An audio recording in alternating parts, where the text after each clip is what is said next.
the last few years have been characterized by let's say a fair amount of, let's say various terms, aggressive marketing on the part of startups raising money. Jockeying for position. Maybe we would say bluffing. Maybe some people would say lying. Maybe some people would say even worse things. In the sense that, basically what every VC and late stage investor has heard for the last few years is every deal, right? Every deal's white hot. Every deal has multiple term sheets from other firms. Every deal's right just about to close some high price thing, right? Every deal has this, every deal has that. And so it's basically been this thing where there's an entire generation of founders who basically have been trained to generate FOMO, right? If you're missing out on the part of investors. And it's actually really funny because they all do the exact same thing. They're like, well, the classic lie of the last 5 years has been, well, we weren't going to raise money, but right, we got an inbound term sheet at precisely the time we need money, by the way. So, and it's funny because all these founders, the founders don't realize, right? It's one of these collective action things. The founders, each individual founder doesn't realize that all the other founders have gotten the same advice. So they all show up with like the same BS line to try to generate FOMO. Mark, my favorite move that somebody pulled from who shall remain unnamed.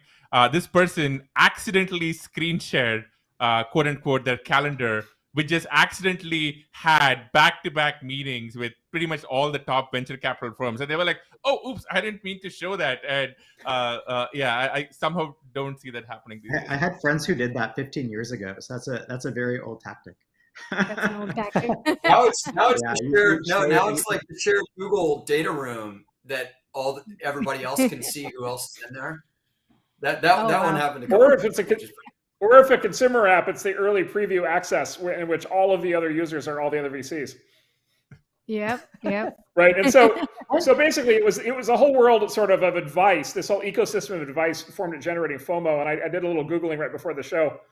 There are several nominations for the opposite of FOMO, but my favorite one is JOMO, JOMO, which is joy of missing out.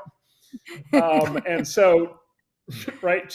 So to the extent that we're undergoing a shift from FOMO to JOMO, it's going to get a lot harder for a lot of people to sort of run these plays, right? Because the assumption is going to go from, oh, every deal's hot and every deal has multiple term sheets to, oh, no deal is hot, no deal has term sheets, nothing is getting done, the prices haven't reset yet, everybody's retrenching, everybody's looking to support the companies they're already invested in, they're husbanding capital to support their existing companies.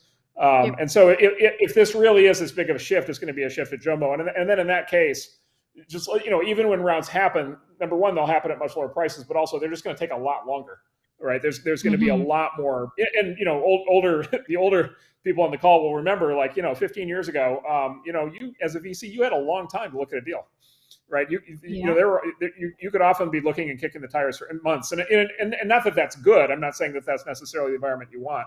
But when you really go to the other side of this, the power balance really shifts, the tactics shift, the way the deals get negotiated shifts. And so I would, as an entrepreneur, let's put it this way: if you have a high priced round that is in the pipe right now that you can get closed, close it.